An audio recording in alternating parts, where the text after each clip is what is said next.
Ephesians 1:18 ഏത് തരത്തിലുള്ള പ്രത്യാശയിലേക്കാണ്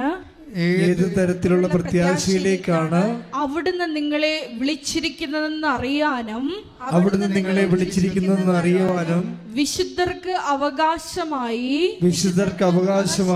അവിടുന്ന് വാഗ്ദാനം ചെയ്തിരിക്കുന്ന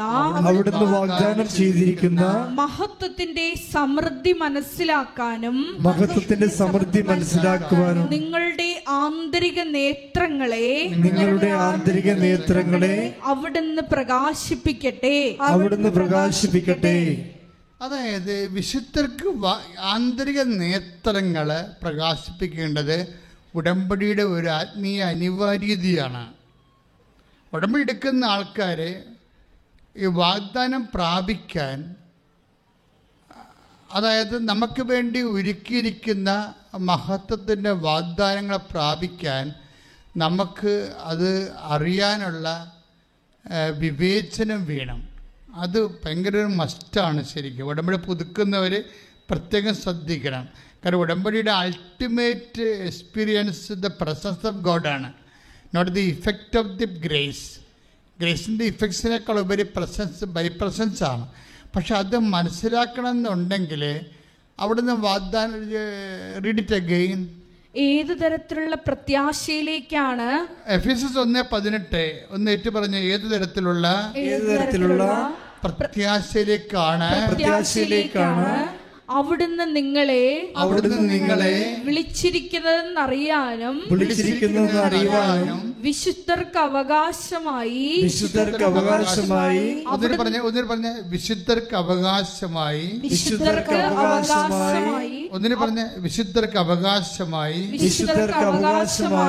വിശുദ്ധരെന്ന് പറഞ്ഞ ആരാണെന്നറിയാവോ?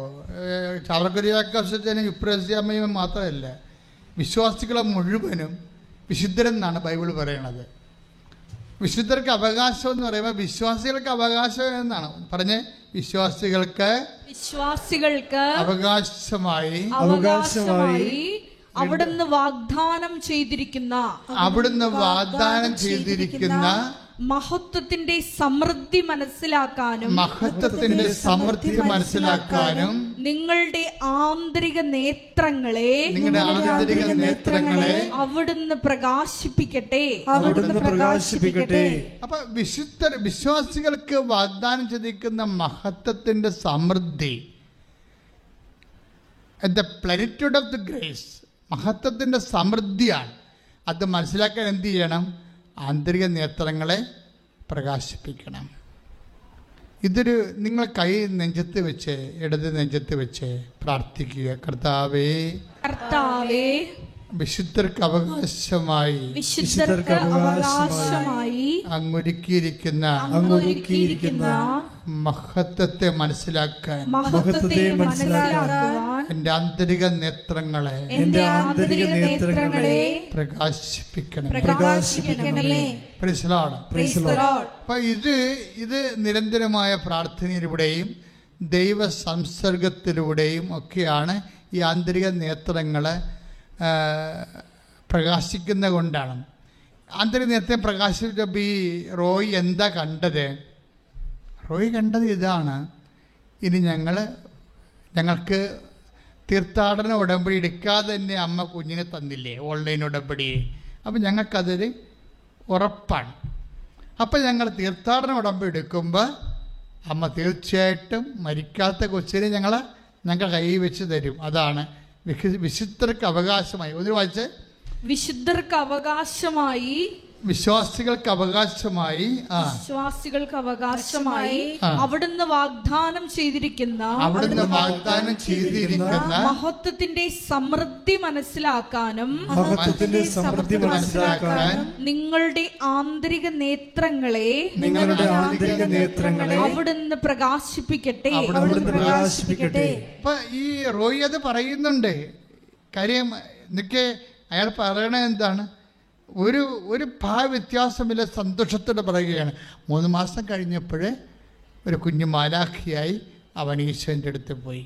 അപ്പം ഞാൻ ചിന്തിച്ചു, ഓൺലൈൻ ഉടമ്പടി എടുത്തപ്പോൾ തന്നെ ദൈവം ഞങ്ങൾക്കൊരു കുഞ്ഞിനെ തന്നില്ലേ, അപ്പം അങ്ങനെ തീർത്ഥാടന ഉടമ്പടി എടുത്തു കഴിഞ്ഞാൽ തീർച്ചയായിട്ടും ഞങ്ങൾക്ക് മരിക്കാത്ത കുഞ്ഞിനെ ദൈവം തരും. അതെന്താണ്?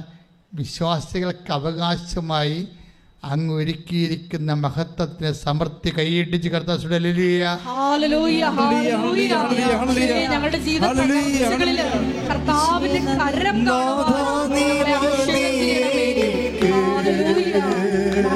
മഹത്വം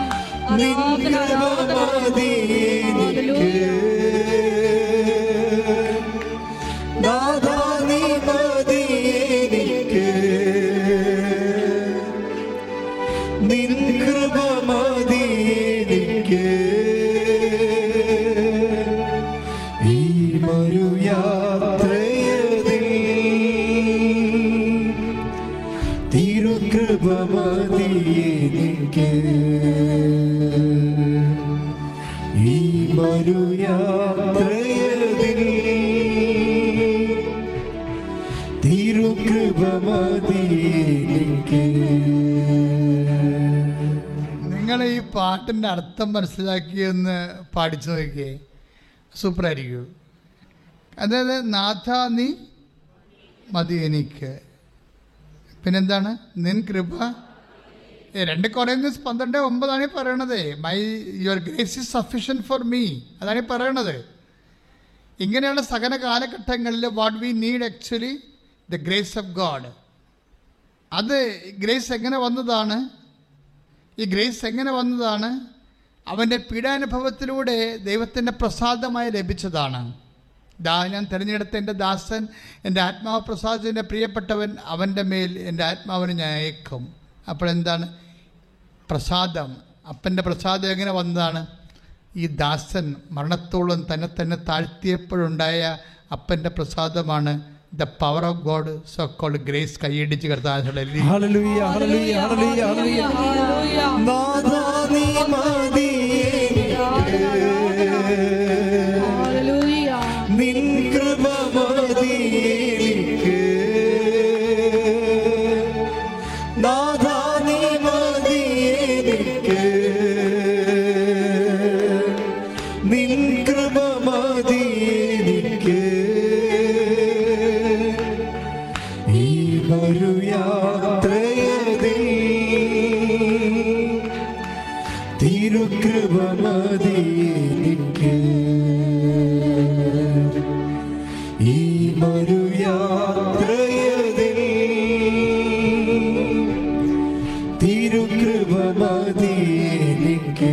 പരിശുദ്ധ പരമദിവ്യകാരുണ്യത്തിന്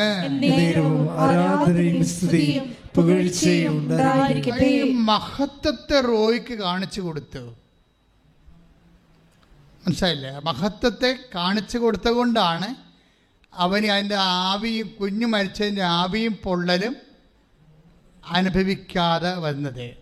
ഇപ്പം എന്താ പ്രശ്നം വെച്ച് കഴിഞ്ഞാൽ ഉടമ്പടിയിൽ എന്തുമാത്രം വാഗ്ദാനങ്ങളാണല്ല. ഇപ്പം റോയി അഗ്നിയിലൂടെ നടക്കുകയാണ് അല്ലേ? നമ്മുടെ ഐശ്വര്യ 43:2 നടക്കുകയാണ്. എന്താണ്? നീ അഗ്നിയിലൂടെ നടക്കും. പറഞ്ഞേ, നീ അഗ്നിയിലൂടെ നടക്കും, അഗ്നി നിന്നെ വിഴുങ്ങത്തില്ല. അപ്പൊ കല്യാണം കഴിച്ച 6 കൊല്ലമായിട്ട് അവസാനം കൊച്ചിനെ കിട്ട കൊച്ചു മരിക്കണവരെയും മരിച്ചു കഴിഞ്ഞും ഇവനെന്താ ചെയ്യണത്? അവൻ ഈ തീയിലൂടെ യാത്ര ചെയ്യുകയാണ്. പക്ഷെ ഇപ്പം എന്താ സംഭവിച്ചിരിക്കുന്നത്? അഗ്നി അവനെ വിഴുങ്ങണില്ല. ആ കുഞ്ഞു മരിച്ചിട്ട് പോലും അതിൻ്റെ ആവിയും പുകയും അവൻ അനുഭവിക്കാത്ത ആന്തരിക അഭിഷേകം കിട്ടിയിരിക്കുകയാണ്. ഇതാണ് ഈ ആന്തരിക അഭിഷേകം എന്ന് പറയുന്നത്. ഇതൊരു വിശ്വാസിക്ക് കിട്ടിയ വാഗ്ദാനമാണ്. ക്രിസ്തുവിലെ കളകളഞ്ഞാണെന്ന് നീ വിശ്വസിക്കണമെങ്കിൽ നിനക്ക് ഈ അഭിഷേകം നിന്റെ അവകാശമാണ്. പ്രാർത്ഥിക്കുക, കർത്താവായ ദൈവമേ, ആന്തരിക അഭിഷേകത്തെ ഞങ്ങൾക്ക് ലഭിക്കാതിരിക്കുന്ന മഹത്വത്തോട് തുലനം ചെയ്യുമ്പോൾ ഇന്നത്തെ കഷ്ടതകള് തുലവും നിസ്സാരമാണെന്ന് വെളിപ്പെടുത്തുന്ന ദൈവിക പദ്ധതിയെ തൊട്ടറിയാൻ കർത്താവേ ഞങ്ങളിലേക്കും ആന്തരിക അഭിഷേകം ചൊരിയണം. ശ്രദ്ധിക്കട്ടെ.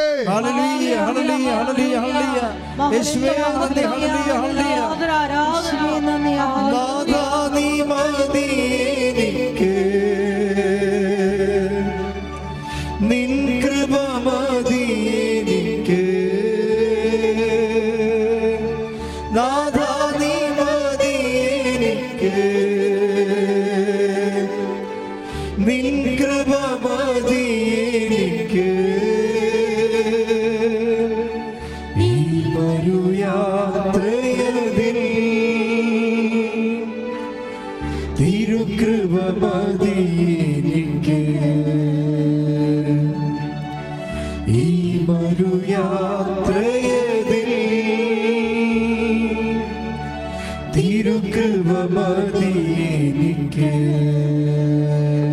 പരിശുദ്ധ പരമദിവ്യകാരുണ്യത്തിന് ആരാധനയും സ്തുതിയും പുകഴ്ചയും ഉണ്ടായിരിക്കട്ടെ. പരിശുദ്ധ പരമദിവ്യകാരുണ്യത്തിന് ആരാധനയും സ്തുതിയും പുകഴ്ചയും ഉണ്ടായിരിക്കട്ടെ.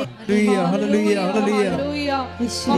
മഹത്വം, ആരാധന, ആരാധന, ആരാധന. റോമ 8:18 നമുക്ക് വെളിപ്പെടാനിരിക്കുന്ന മഹത്വത്തോട് തുലനം ചെയ്യുമ്പോൾ നമുക്ക് വെളിപ്പെടാനിരിക്കുന്ന മഹത്വത്തോട് തുലനം ചെയ്യുമ്പോൾ ഇന്നത്തെ കഷ്ടതകൾ നിസ്സാരമാണെന്ന് ഞാൻ കരുതുന്നു. ഇതിന്റെ ഒരു വിഷയം എന്ന് പറയുന്നത് ഇത് നിത്യതയെക്കുറിച്ച് പറയുന്ന വചനമാണ്. പക്ഷേ എപ്പോഴും നമ്മൾ ശ്രദ്ധിക്കേണ്ടത് മഹത്വം അതിൻ്റെ സ്വഭാവത്തിൽ തന്നെ വെളിപ്പെടാനുള്ള സാധ്യതയുണ്ട്. മഹത്വം മുൻകൂറായിട്ട് വെളിപ്പെടാനുള്ള സാധ്യതയുണ്ട്. ഇപ്പം റോയ്ക്ക് സംഭവിച്ചതാണ്. അവന് കൊടുക്കാൻ പോകുന്ന മഹത്വത്തെ ദൈവം അവന് മുൻകൂർ കാണിച്ചു കൊടുത്തു. അതുകൊണ്ടാണ് അവന് സങ്കടമില്ലാതെ വന്നത്. മനസ്സിലായില്ലേ? അപ്പോൾ അത് ആണ് നമ്മൾ റോയുടെ ആന്തരിക നേത്രങ്ങളെ കർത്താവ് എഫെസ്യസ് 1:18 എഫെസ്യസ് 1:18 ഈ എഫെസ്യസ് 1:18 റോമ 8:18 കണക്ട് ചെയ്യേണ്ടതാണ്. എഫെസ്യസ് 1:18 എന്താണ്? നമുക്ക് എഫെസ്യസ് 1:18 വായിച്ചോളൂ. ഏത് തരത്തിലുള്ള പ്രത്യാശയിലേക്കാണ് അവിടുന്ന് നിങ്ങളെ വിളിച്ചിരിക്കുന്നതെന്നറിയാനും വിശുദ്ധർക്ക് അവകാശമായി അവിടുന്ന് വാഗ്ദാനം ചെയ്തിരിക്കുന്ന മഹത്വത്തിന്റെ സമൃദ്ധി മനസ്സിലാക്കാനും നിങ്ങളുടെ ആന്തരിക നേത്രങ്ങളെ അവിടുന്ന് പ്രകാശിപ്പിക്കട്ടെ. അപ്പൊ എന്താ പ്രശ്നത്തെ? വാഗ്ദാനങ്ങളിൽ ഒന്നാണ് മഹത്വം. അത് വിശുദ്ധർക്ക് വാഗ്ദാനം ചെയ്തിരിക്കുന്ന മഹത്വം എന്ന് പറഞ്ഞില്ലേ? അപ്പൊ വാഗ്ദാനങ്ങൾ ഒന്ന് മഹത്വമായിട്ട് വരും. ഈ മഹത്വം പലതരത്തിലും ഈ ബ്ലെസ്സിങ്സിലൂടെ നമുക്ക് മഹത്വം ഉണ്ടാവും, ദൈവമഹത്വം വെളിവാകും. ഈ ബൈബിളിൻ്റെ ഒരു രീതി എന്ന് പറയുന്നത് അടയാളങ്ങളെല്ലാം മഹത്വമാണ് പ്രകാശിപ്പിക്കുന്നത്. നമ്മളിങ്ങനെ പറഞ്ഞില്ലേ, കുട്ടികളുണ്ടായി, അല്ലെ ജോലി കിട്ടി, അല്ലേ, അതുപോലെ തന്നെ സ്ഥലം വിറ്റു, അല്ലെ, ഇങ്ങനെയുള്ള എല്ലാ അടയാളങ്ങളെയും മരിയം പെർസ്പെക്റ്റീവിൽ ഈ അടയാളങ്ങൾ കാണിച്ചുകൊണ്ട് ദൈവത്തിനെ മഹത്വം വെളിവാക്കുന്നതിൻ്റെ മാധ്യസ്ഥം മറിയത്തിൻ്റെതാണ്. അതുകൊണ്ടാണ് കാനായിലെ കല്യാണം കഴിയുമ്പോൾ യേശുക്രിസ്തു അത് അവസാനിക്കുന്നത് എങ്ങനെയാണ്? ക്രിസ്തു തൻ്റെ മഹത്വത്തിൻ്റെ ആദ്യത്തെ അടയാളം കാണിച്ചത് കാനായിൽ വെച്ചാണെന്ന് പറയാൻ കാരണം അതാണ്. മഹത്വവും അടയാളവും തമ്മിൽ അടയാളമുണ്ട്, അത് ദൈവമഹത്വമാണ് ഉള്ളത്. നമുക്ക് കിട്ടുന്ന അത്ഭുതങ്ങളെല്ലാം ദൈവമഹത്വത്തിൻ്റെ അടയാളമാണ്. റീഡ് ഇറ്റ്, ശ്രുതികട. ഹല്ലേലൂയ. യോഹന്നാൻ 2:11.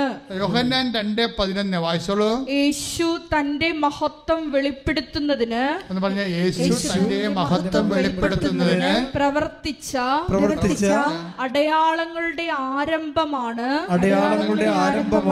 ഗലീലയിലെ കാനായിൽ ചെയ്ത അത്ഭുതം. കണ്ട. അപ്പൊ യോഹന്നാൻ 2:11 എന്താ പറയണത്? യേശു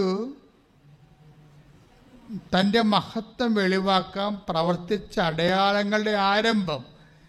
അടയാളങ്ങൾ ഇപ്പോഴും അവസാനിച്ചിട്ടില്ലല്ലോ, അല്ലേ? ഇപ്പോഴും അടയാളങ്ങൾ, ഇപ്പോഴുവരെ നടന്നുകൊണ്ടിരിക്കുന്ന മുഴുവൻ അടയാളങ്ങൾ തുടങ്ങിയത് എവിടെയാണ്? അമ്മയുടെ മധ്യസ്ഥത്തിലാണ്. കൈയടിച്ച് കർത്താവിനെ സ്തുതിക്കുക.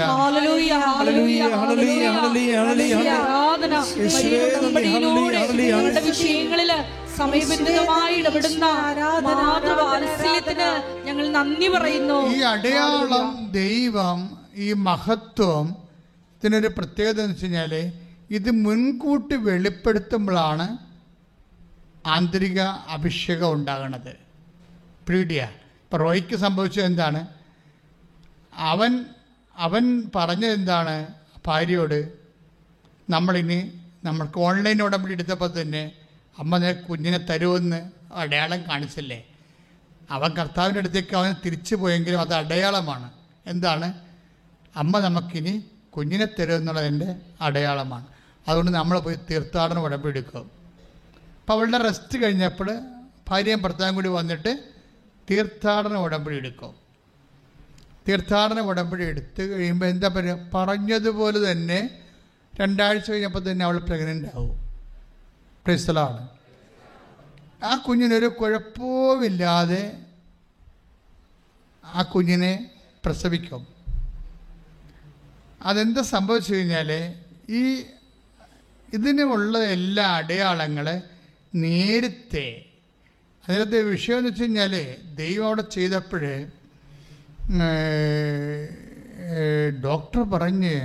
ഡോക്ടറിനോട് ഈ റോയി ദൈവത്തോട് പറഞ്ഞതെന്ന് വെച്ച് കഴിഞ്ഞാൽ ഞങ്ങളുടെയൊക്കെ ഒന്ന് തിരിച്ച് വാങ്ങിച്ച കുഞ്ഞില്ലേ, ആ കുഞ്ഞിനെ തന്നെ ഞങ്ങൾക്ക് തിരിച്ചു തരാമെന്ന് പറഞ്ഞ്. ഓരോ വിശ്വാസികളാണ്, നമുക്ക് അവരൊന്നും പറയാൻ പറ്റത്തില്ല. അവർക്ക് അത്രയും സ്വാതന്ത്ര്യമുണ്ട് ദൈവത്തോട്. ഇവള് 10 മാസം അതിനെ ചുമന്ന് അതിൻ്റെ പുറകെ നടന്നതല്ലേ, ഞാനും കുറേ പ്രാർത്ഥിച്ചതിൻ്റെ കൂടെ നിന്നല്ല. അതുകൊണ്ട് ഞങ്ങൾക്ക് ആ കുഞ്ഞിനെ തന്നെ തരണമെന്ന് പറഞ്ഞു. വേറെയാണ് കുഞ്ഞിനെ അവൾ പ്രഗ്നൻ്റായി കഴിഞ്ഞപ്പോൾ പിന്നെ ഇവൻ പറഞ്ഞത് ഞങ്ങളൊക്കെ ഒന്ന് നീ വാങ്ങിച്ച കുഞ്ഞിനെ തന്നെ ഞങ്ങൾക്ക് തിരിച്ചു തരണമെന്ന് പറഞ്ഞു. എൻ്റെ ദൈവമേ, അവനൊരു വിശ്വാസം കൊണ്ട് അങ്ങനെ പറഞ്ഞതാണ്. പക്ഷേ ഈ കുഞ്ഞ് ജനിച്ചു കഴിഞ്ഞിട്ട് അതിൻ്റെ ബ്ലഡ് ഗ്രൂപ്പ്, അവൻ്റെ വെയിറ്റ്, അവൻ്റെ മുടിയുടെ ചുരുളൻ നിറം, അതുപോലെ തന്നെ അവൻ്റെ അലർജികൾ നിലവാരം എല്ലാം ആദ്യത്തെ കുഞ്ഞിനെ തന്നെയാണ്. നമ്മൾക്ക് മനസ്സിലാക്കേണ്ടത്, നിന്നെ ദൈവത്തിന് ഏത് വിധേനയും സഹായിക്കാൻ പറ്റും. ക്ലിയർ അല്ലേ? ഏത് വിധേനയും. ഇപ്പം അനിതയുടെ സാക്ഷ്യത്തിലേക്ക് നമ്മൾ തിരിച്ചു വരികയാണ്.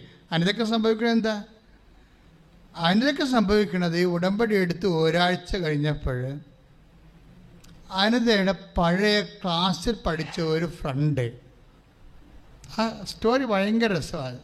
അനിതയുടെ ലൈഫിലേക്ക് അറിയാം എന്താ സംഭവിച്ചതെന്ന്. ഇനി ഉടമ്പടി ഇനിയിപ്പോൾ അപ്പോൾ അവൾക്ക് വന്ന മാറ്റം എന്താണ്?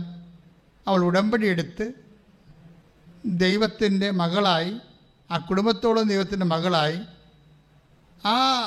അത് രസമുണ്ടെന്ന് വെച്ച് കഴിഞ്ഞാൽ ആദ്യത്തെ 3 ദിവസമൊക്കെ ഈ ബ്രെയിനൊക്കെ ഡാമേജായി ഓർമ്മയില്ലാതൊക്കെ കിടക്കുന്ന ഭർത്താവില്ലേ, അയാൾ ആദ്യമൊക്കെ അയാളുടെ ഒരു അവസ്ഥയിൽ പിടിച്ചു നിൽക്കാൻ വേണ്ടി അയാളും ഭാര്യയും കുഞ്ഞുങ്ങളും കാണിക്കുന്ന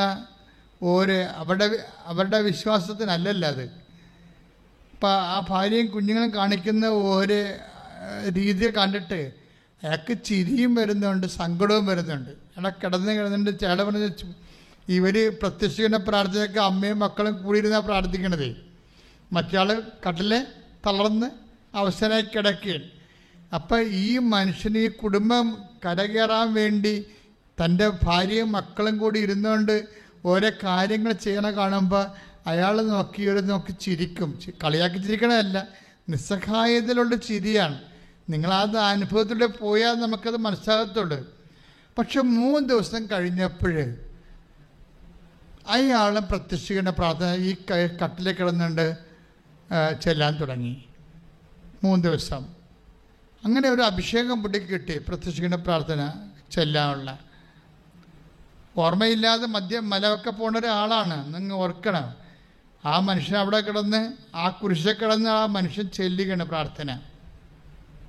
എല്ലാ ഓർമ്മയും ആരോഗ്യവും ഉള്ളവൻ ഉടമ്പടി എടുത്തിട്ട് പ്രത്യക്ഷീകരണ പ്രാർത്ഥന മറന്നു പോയാൽ അവനെ ദൈവം എന്തെന്ന് വിളിക്കേണ്ടി വരും. ഇത് കേൾക്കണം നിങ്ങൾ. ഈ മനുഷ്യന് ഓർമ്മയില്ലായിരുന്നിട്ട് അദ്ദേഹം ഇവിടെ കണ്ടിട്ടില്ല, എന്താണെന്ന് പോലും അറിയത്തില്ല. ദൈവത്തിന് തൊടാനുള്ള അവസാനത്തെ ഒരു പിടിവള്ളി പോലെ എൻ്റെ മക്കളും ഭാര്യയും കൂടി ഇരുന്ന് ചെല്ലണ ഈ പ്രാർത്ഥന ആ മനുഷ്യൻ കിടന്നുകൊണ്ട് ചൊല്ലി ഒരാഴ്ച കൂടി 3 ദിവസം കൂടി കഴിഞ്ഞപ്പോൾ ഈ അനിത തൻ്റെ കൂടെ 10ാം ക്ലാസ്, ഇവിടെ 10ാം ക്ലാസ് വരെ പഠിച്ചതാണ്. പിന്നെ പൈസ ഇല്ലാതെ കൊണ്ട് പഠിച്ചില്ല. പക്ഷെ അവൾ ബ്രില്യൻ്റ് ആണെന്നുള്ളത് അവളുടെ വർത്തമാനം കേൾക്കുമ്പോൾ അറിയാം. അപ്പം ഒരു കൂട്ടുകാരനെ കണ്ട്, അയാൾക്ക് കോപ്പറേറ്റീവ് ബാങ്കിൽ എവിടെ ജോലിയുള്ളതാണ്, ബാങ്കിൽ ജോലിക്കാരനാണ്. അപ്പോൾ അനിതയെ കണ്ട പഴയ കൂട്ടുകാരുടെ കരുത്തെ കണ്ട പറഞ്ഞ്, എടി അനിതേ, ഞാനിപ്പോൾ എനിക്ക് ഒരു പോളിസി തരാം കേട്ടാ, നീ ഒരു ഡിപ്പോസിറ്റ് തരാമെന്ന് പറയും. ആരോടാ പറയണത്? പാത്രം മേടിക്കാൻ കാശില്ലാത്ത, തിന്നണ പാത്രം മേടിക്കാൻ പറ്റാത്ത ഒരാളിനോട് പറയണേ അയാൾക്ക് ഒരു ഡിപ്പോസിറ്റ് കൊടുക്കാൻ. അപ്പോൾ ഉടനെ അനിത പറയും, അനിത തൻ്റെ ഇടവൊന്നും ആരോടും പറയാത്ത ഒരാളാണ്, അതാണ് മനസ്സിലാവും. ആ പറഞ്ഞ്, എടാ എനിക്കിപ്പോൾ അതിനുള്ള പരുവൊന്നുമില്ല എന്ന് പറയാം. അതൊന്നും പറഞ്ഞ കേട്ടോ, നിൻ്റെ ഫോൺ നമ്പർ കിടത്തിടാൻ പറഞ്ഞു. പരുവം ഉണ്ടായില്ല എന്ന് വീട്ടിൽ വരുമ്പോൾ നോക്കാമെന്ന് പറയും. ഇവൻ ഈ അധികാരമുണ്ടല്ലോ, അവർക്ക് പരസ്പരം പഠിച്ചവർക്ക് അങ്ങോട്ടും ഇങ്ങോട്ടും ഭയങ്കര അധികാരമായിരിക്കുമല്ലോ. ഇത്ര ഉയർന്നു പോയാലും താഴ്ന്നു പോയാലും ഒരു ബന്ധമുണ്ടാകും. അപ്പം അത് അവനുടനെ കഴിഞ്ഞ അടുത്ത ആഴ്ച തിരക്കി വരും പോളിസി മേടിക്കാൻ വേണ്ടി. ഇവിടുന്ന് ഡിപ്പോസിറ്റ് മേടിക്കാൻ വേണ്ടി തിരക്കി വരും. എന്നിട്ട് വിളിക്കും, അടുത്ത് വന്ന് എവിടെയോ ഒന്ന് വിളിച്ചിരിക്കും, നിൻ്റെ വീട് എവിടെയാണ്, ഞാൻ ഇവിടെ വരെ എത്തിയണമെന്ന് പറയും. അങ്ങനെ അവൻ ഇവളുടെ വീട്ടിൽ വരും. വീട്ടിൽ വരുമ്പോഴാണ് ഈ കോലം കണ്ടിട്ട് അവൻ യഥാർത്ഥത്തിൽ കരഞ്ഞു പോകും. അത്രക്കും കാര്യം അവനതൊന്നും പ്രതീക്ഷിച്ചില്ലല്ല. പിന്നെ ഇപ്പം ഈ അവസ്ഥ കണ്ടില്ലേ, പിന്നെ ഇപ്പം എന്താ ചെയ്യാൻ പറ്റണമെന്ന് നോക്കിയിട്ട് അവനുടനെ ഒരു ക്ലീനിങ് ജോലി ഇവർക്ക് വാങ്ങിച്ചു കൊടുക്കും. ഇത് 2 മണിക്കൂർ ഓരോ വീടുകളിൽ പോയി ക്ലീൻ ചെയ്യണം. അതാണ് ഇപ്പോൾ തൽക്കാലം ചെയ്യാൻ പറ്റത്തുള്ളൂ. പക്ഷേ അവൾ പറയുന്നൊരു വാക്കുണ്ട്, അവിടെ എല്ലാം അവനെ കൊണ്ടുവന്ന മാതാവാണ്. അതാണ് വിഷയം.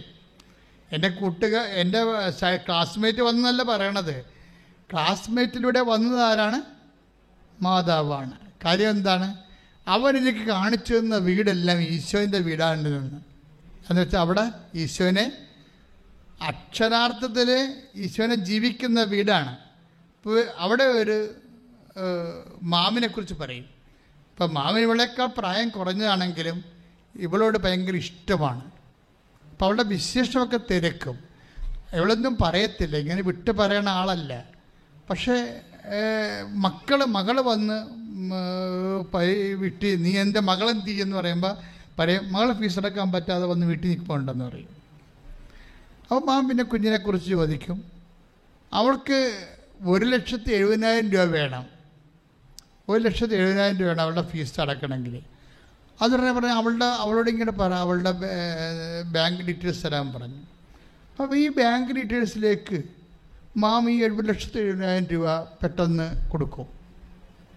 അപ്പോൾ ഒരു വിഷയം പോകേണ്ടത്, ഇവരൊക്കെ നേരത്തെ ജീവിച്ചിരുന്ന ആൾക്കാരാണല്ലേ, മാതാവ് ലിങ്ക് ചെയ്യണ കണ്ട. നിങ്ങൾ മനസ്സിലാക്കണം, അങ്ങനെയാണ്. നിങ്ങളിവിടെ മാമിൻ്റെ വായിട്ട് നോക്കിയിരിക്കരുത്, മാതാവ് നോക്കിക്കൊണ്ടിരിക്കണം. അതായത് ഇവരെല്ലാം നേരത്തെ ഉണ്ടായിരുന്ന ആൾക്കാരാണ്. അമ്മ ഇതെങ്ങനെയാണ് ലിങ്ക് ചെയ്യണമെന്ന് നോക്കി. ഒരു ഉടമ്പടിയുടെ സഞ്ചാരം നിങ്ങൾ ശ്രദ്ധിക്കണം. അത് കഴിഞ്ഞപ്പോൾ പിറ്റേ ആഴ്ച ഇവർ കൂട്ടുകാരെല്ലാം വിളിച്ചുകൊണ്ട് ഇവൻ തിരിച്ചു വരും. അവരുടെ പഴയ ക്ലാസ്മേറ്റ് അല്ലേ ഇങ്ങനെ പ്രളയം കയറി വീടെല്ലാം നഷ്ടപ്പെട്ട് ഭർത്താവ് വണ്ടി ഇടിച്ച് ജീവിക്കാൻ നിവൃത്തിയില്ലാത്ത ഒരവസ്ഥ കിടക്കുന്നത്. അവിടെ കൂട്ടുകാരെ എല്ലാം വിളിച്ചുകൊണ്ട് വരും. പണ്ട് 10ാം ക്ലാസ് പഠിച്ച പിള്ളേരെ എല്ലാം വിളിച്ചുകൊണ്ട് വരും. അവരൊക്കെ ഇപ്പോൾ ഉദ്യോഗസ്ഥന്മാരാണ് പലരും. ഒത്തിരി പേര് നല്ല വരുമാനമുള്ളവരാണ്. അവരെങ്ങനെ വരുന്നത്? അവരിവളുടെ വീട് 3 മുറിയും വാരവും സിറ്റൗട്ടും എല്ലാം ഉള്ളൊരു മുറിയുടെ സ്കെച്ച് എൻജിനീയറിനെ കൊണ്ട് വരപ്പിച്ചുകൊണ്ട് വരികയാണ്. പറഞ്ഞൊരു ഇതാണ് നിൻ്റെ വീടെന്ന് പറയും. ഒരാഴ്ച കഴിഞ്ഞപ്പോൾ തറക്കല്ലിട്ട് കൊടുത്തിട്ട് വീട് പകുതി മുക്കാലും കഴിഞ്ഞിപ്പോൾ പെട്ടെന്ന്.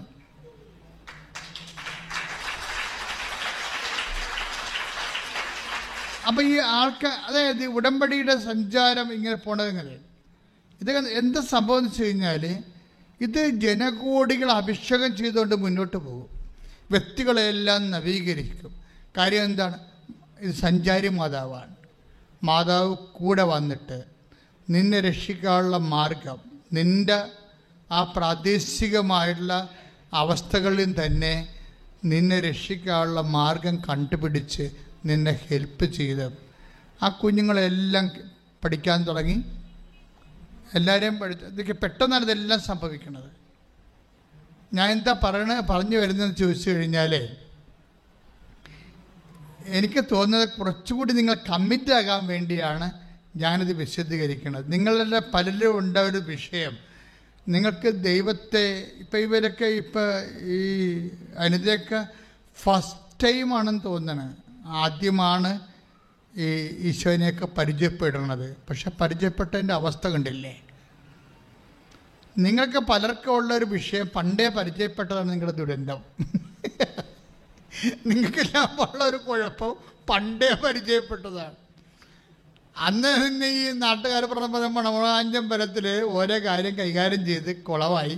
ഇന്ന് സത്യസന്ധമായ കാര്യങ്ങൾ കേട്ടാലും അത് പഴയതുപോലെ കണ്ടിട്ട് ഒരു ചിലപ്പോൾ 5 മണിക്ക് എഴുന്നേക്കും, ചിലപ്പോൾ 8 മണിക്ക് എഴുന്നേക്കും, ചിലപ്പോൾ പ്രത്യക്ഷ പ്രാർത്ഥന ചെല്ലത്തില്ല.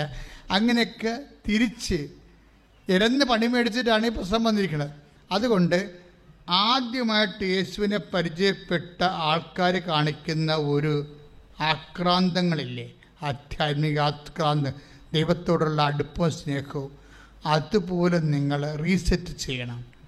എന്നിട്ട് ആയിരങ്ങൾ ഇതിനകം രക്ഷപ്പെടുത്തി ആത്മഹത്യ എന്നപോലെ വീണ്ടെടുത്ത ആ ഉടമ്പടിയിൽ സഞ്ചരിക്കുന്ന മാതാവും അത് ഓരോരുത്തർ അനിത എന്താ പറയണത്? അനിത പറഞ്ഞത് എനിക്ക് മനസ്സിലായത് വെച്ചാൽ ഞാൻ ഇവനെ കാണുന്നതിന് മുമ്പ്, എൻ്റെ കൂട്ടുകാരനെ കാണുന്നതിന് മുമ്പ് മാതാവിനെ കണ്ടു എന്നാണ് പറയണത്. അത് ഇവർ രണ്ടും പറയുന്നുണ്ട്. റോയിയുടെ വൈഫും പറയുന്നുണ്ട്, അനിതയും പറയുന്നുണ്ട് മാതാവിനെ കണ്ടു. അതാണ് നമ്മൾ സഞ്ചാരി മാതാവ് എന്ന് പറയണത്. ഒരു നിമിഷം അമ്മയുടെ സാന്നിധ്യം നമുക്ക് അനുഭവപ്പെടും.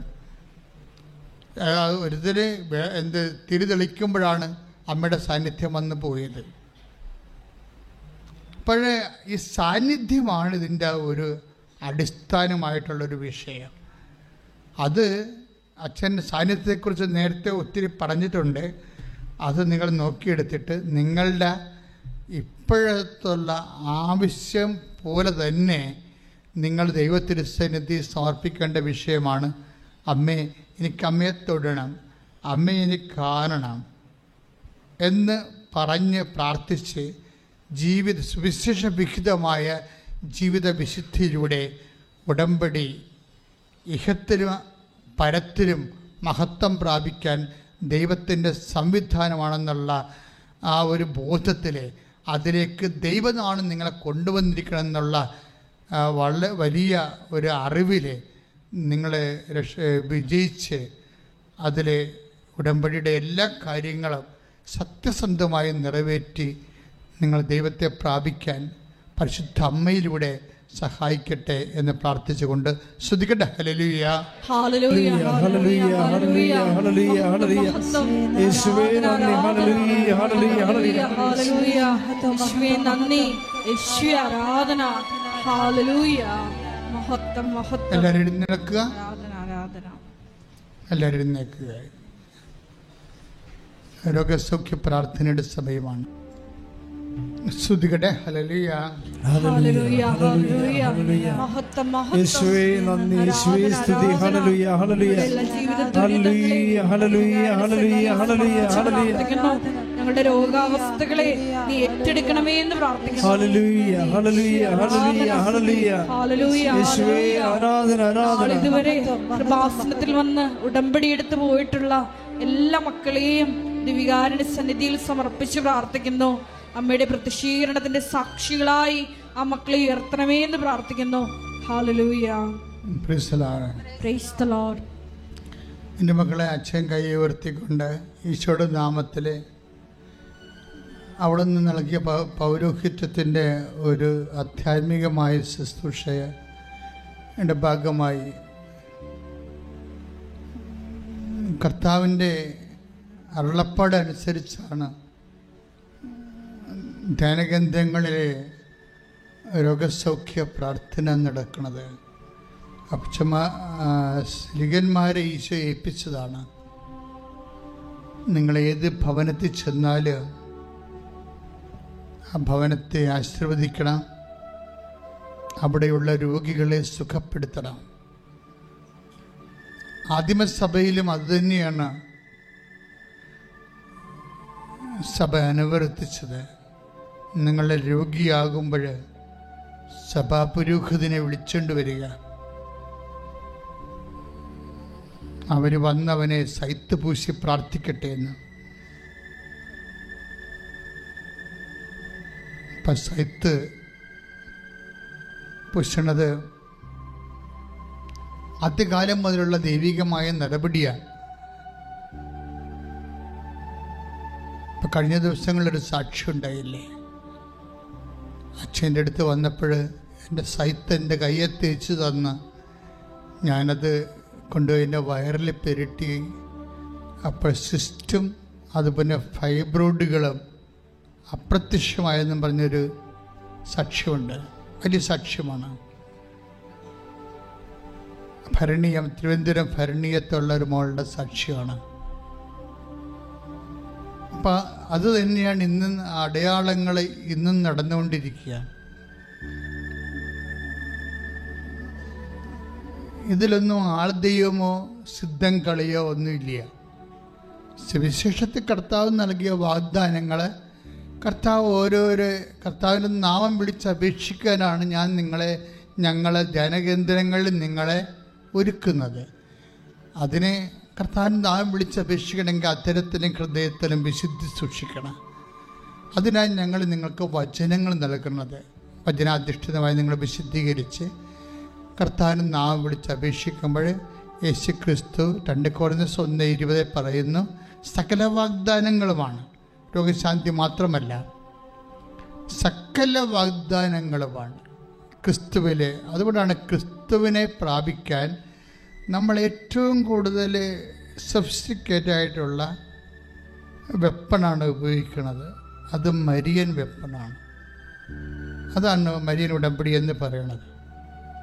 അതുകൊണ്ടാണ് ഇത്രയും അടയാളങ്ങൾ നടക്കാൻ കാരണം. അതാണ് ലോകത്ത് എല്ലാ ദിവസവും സാക്ഷ്യം പറയണ ഒരേ ഒരു ധ്യാനകേന്ദ്രമാണ്. അതൊക്കെ മനസ്സിലായി. അതെന്താ കാര്യം? മരിയനായതുകൊണ്ടാണ്. മരിയൻ്റെ അങ്ങനൊരു ഗുണമുണ്ട്. ശരിക്കും മരിയൻ എന്താണെന്ന് നമുക്ക് ഇന്നും അച്ഛന് പിടിയിട്ടില്ല, എനിക്ക് പിടിയിട്ടില്ല. ഞാൻ സെമിനാരി ചേരുമ്പോൾ ഞങ്ങളുടെ സെമിനാരി പാർലറിൽ ഒരു ഭൂഗോളവും പിടിച്ച് നിൽക്കുന്ന മാതാവിൻ്റെ വലിയൊരു ഛായാഗ്രഹ ചിത്രമുണ്ടായി. അവിടെ എഴുതി വെച്ചിട്ടുണ്ട് റെജീന മിഷനോരും എന്ന് വെച്ചിട്ടുണ്ടെങ്കിൽ ദ ക്വീൻ ഓഫ് മിഷൻസ്. ആത്മാക്കൾ യേശുവിനെ അറിയാത്തവരുടെ അറിയിക്കാൻ വേണ്ടിയുള്ള മിഷൻ്റെ രാജ്ഞിയാണ് അമ്മയെന്ന്. ഇപ്പം ആ രൂപം അവിടെ നിന്നെടുത്ത് മാറ്റിയിട്ടുണ്ട്. അതിന് പകരം മനുഷ്യൻ്റെ രൂപം വെച്ചിട്ടുണ്ട്. എനിക്ക് ഭയങ്കര സർക്കാസ്റ്റിക്കായിട്ട് തോന്നി. എന്താ സംഭവിച്ചതെന്ന്. സെമിനാരിയുടെ ഒരു കാലഘട്ടം കഴിഞ്ഞപ്പോൾ ആ മിഷൻ പോയിട്ട് അതിന് പകരം പണ്ട് മരിച്ചുപോയ ഒരു ശുശ്രൂഷകൻ്റെയോ വേറെ ആരുടെയോ എനിക്കുള്ളത് അവിടെ ഒന്നും ഇല്ലെന്നാണ് എനിക്ക് തോന്നുന്നത് ആ സ്ഥലത്ത്. എനിവേ ഭയങ്കര സങ്കടം തോന്നി അത് കണ്ടപ്പോഴേ. കാര്യം ഞാനത് കണ്ടാണ് വളർന്നു വന്നത്. ഇപ്പം നോക്കിയ മാതാവിൻ്റെ ഇപ്പോൾ നിൽക്കും റെജീന മിഷൻ ഒരു എന്താണ് മിഷൻ്റെ മാതാവ് ഞങ്ങൾക്ക് വേണ്ടി അപേക്ഷിക്കണേ. അന്ന് ഞാൻ കുഞ്ഞുനാളിൽ പ്രാർത്ഥിച്ചാണ്. 1976-77 കാലഘട്ടം. ഇന്നവിടെ രൂപമില്ല. ഒരു രൂപമാണ്, പടമാണെന്നൊരു കാര്യമില്ല. ഞാൻ എന്താ ഇത്രയും വർഷം കഴിഞ്ഞിട്ട് അത് ഓർത്തിരിക്കണത്? അതിൽ നിന്ന് എനിക്ക് ചൈതന്യം കയറ്റിയിട്ടാണ്. നിങ്ങളുടെ വീടുകളിലൊക്കെ വിശുദ്ധമായ രൂപങ്ങൾ സൂക്ഷിക്കുകയും അവിടെയെല്ലാം വചനം എഴുതി വെക്കുകയും ചെയ്യുമ്പോൾ നിങ്ങളുടെ കുഞ്ഞുങ്ങളെ ഏതെങ്കിലും കാലത്ത് ആ വചനം ഒന്ന് തോണ്ടാൻ സാധ്യതയുണ്ട്. Praise the Lord. അപ്പോൾ എന്താ പ്രശ്നം വെച്ച് കഴിഞ്ഞാൽ, പൗലോസിന് കിട്ടാഞ്ഞ തുറവിയാണ് ഫ്രാൻസിസ് സേവന് കിട്ടിയിരിക്കുന്നത്. എന്താ കാര്യം? ഇവർ തമ്മിലുള്ള വ്യത്യാസം എന്താണ്? ഒരാൾക്ക് മാതാവിനെ അറിയാൻ പാടില്ലായിരുന്നു, മറ്റേ ആൾക്ക് മാതാവിൻ്റെ മുമ്പിൽ കണ്ണീരിട്ട് പ്രാർത്ഥിച്ചിട്ടുണ്ട്. അപ്പം മനസ്സിലായില്ലേ മറിയം ആരാണെന്ന്? എല്ലാ വാതിലും തുറന്നു നിൽക്കാൻ നിങ്ങൾ മരിയൻ ഉടമ്പടി എടുത്ത് അമ്മയുടെ മാധ്യസ്ഥന് സമർപ്പിക്കപ്പെട്ടവരാണെന്നുള്ള ബോധത്തിൽ നമ്മുടെ ജീവിതത്തിൻ്റെ മുഴുവൻ രോഗങ്ങൾ, മുഴുവൻ ജീവിത തടസ്സങ്ങൾ മാതാവിൻ്റെ മധ്യസ്ഥത്തിൽ തുറന്നു കിട്ടാൻ വേണ്ടിയായി ഇടിമുഴക്കം പോലെ സ്തുതിക്കട്ടെ. ഹല്ലേലൂയ, ഹല്ലേലൂയ, ഹല്ലേലൂയ, ഹല്ലേലൂയ. യേശുവേ നന്ദി, സ്തുതിക്കട്ടെ. യേശുവേ ആരാധന, ആരാധന. കർത്താവേ, ഞങ്ങൾ പ്രാർത്ഥിക്കുന്ന യേശുവേ നന്ദി. അമ്മ മാതാവിൻ്റെ മാധ്യസ്ഥത്തിൽ പ്രാർത്ഥിക്കുന്ന കർത്താവേ, ഞങ്ങൾ പ്രാർത്ഥിക്കുന്ന എല്ലാവരും പ്രാർത്ഥിക്കട്ടെ. കർത്താവേ, മാരക രോഗങ്ങള് വിട്ടുമാറാൻ വേണ്ടി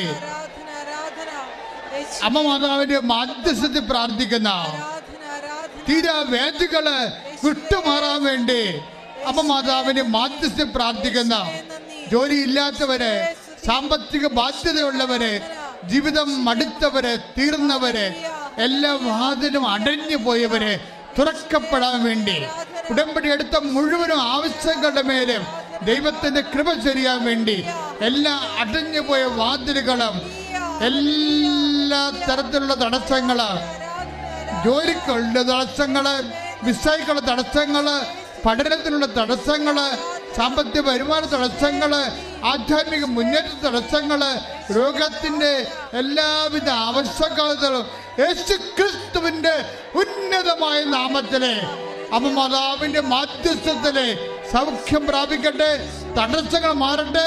യേശുവേ സ്തോത്രം. ഹല്ലേലൂയ, ഹല്ലേലൂയ, ഹല്ലേലൂയ, ഹല്ലേലൂയ. യേശുവേ നന്ദി, യേശുവേ സ്തുതി. Hallelujah, hallelujah. ഉടമ്പടി നിബന്ധനകൾ പാലിക്കുന്നതിലൂടെ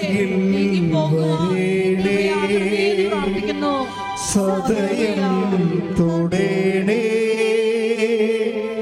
സുഖമായിടും എൻ്റെ ഉള്ളം,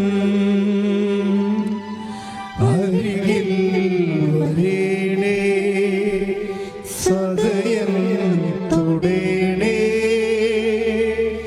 സുഖമായിടും എൻ്റെ ഉള്ളം.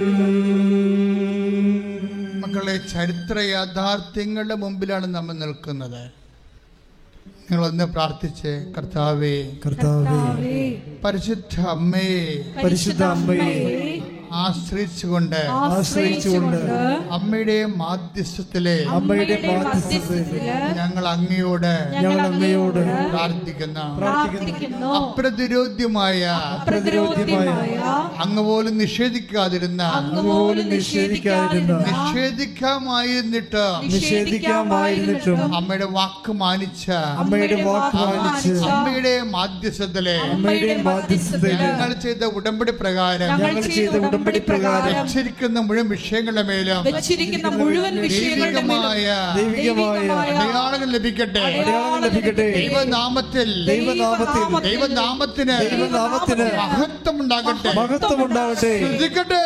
ഹല്ലേലൂയ, ഹല്ലേലൂയ, ഹല്ലേലൂയ.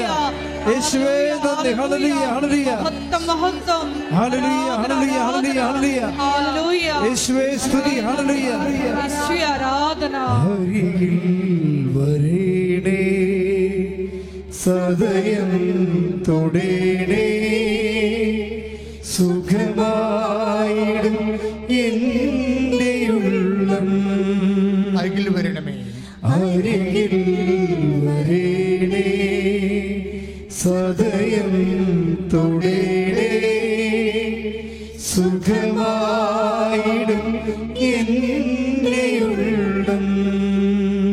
എൻ്റെ മക്കളെ, വീണ്ടും വിവാഹം ഒത്തുവരാത്തവര്, മക്കളില്ലാത്തവർ, ജോലിയില്ലാത്തവർ, കുടുംബത്തിൽ സമാധാനമില്ലാത്തവർ, ഭാഗോടമ്പടി നടക്കാത്തവർ, പല പല മരുന്ന് കഴിച്ചിട്ടും ഓപ്പറേഷൻ കഴിഞ്ഞിട്ട് പോലും രോഗം വിട്ടുമാറാത്തവർ, എല്ലാ തരത്തിലും ഒന്ന് ഈടറവായി പോയി ഒരു അനക്കമില്ലാതെ, ഒരു ഫയലിന് ഒരു അനക്കമില്ലാതിരിക്കുന്നവരെ ഇനി എന്ത് ചെയ്യണം, എങ്ങനെ ജീവിക്കും, ആരോട് പറയും, ഒന്നും അറിയാൻ പാടില്ലാതെ മാനസികമായും മരയിപ്പ് വന്നു പോയവരുടെ മേലെല്ലാം മാതാവിന്റെ മധ്യസ്ഥ ദൈവിക കൃപയുണ്ടാകാൻ വേണ്ടി ശ്രദ്ധിക്കട്ടെ.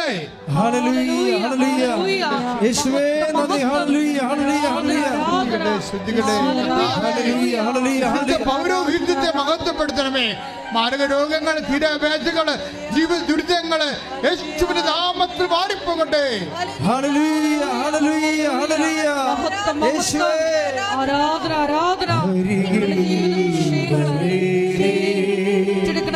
സദയം തുടേണേ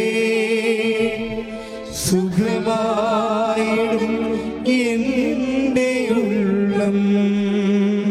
അരികിൽ വരേണേ സദയം തുടേണേ സുഖമായിടും എൻ്റെ ഉള്ളം.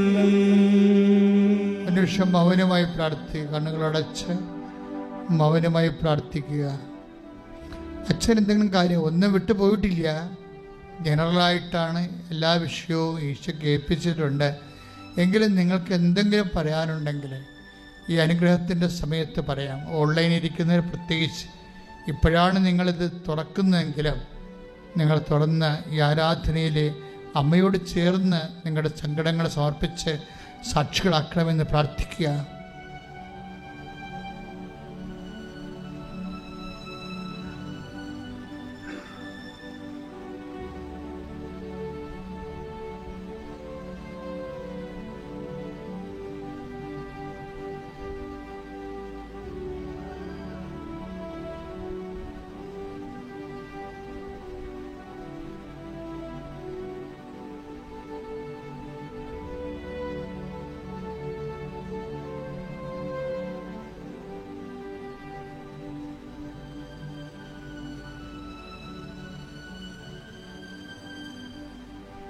ആശീർവാദത്തിന്റെ സമയമായി. ശിരസ് നമിച്ച് നമുക്ക് ദിവ്യകാരുണ്യനാഥന്റെ ആശീർവാദം സ്വീകരിക്കാം.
പരിശുദ്ധ പരമമാ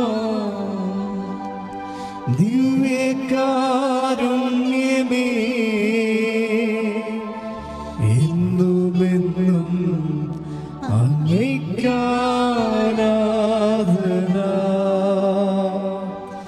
പരിശുദ്ധ പരമമാ ദിവ്യകാരുണ്യമേ,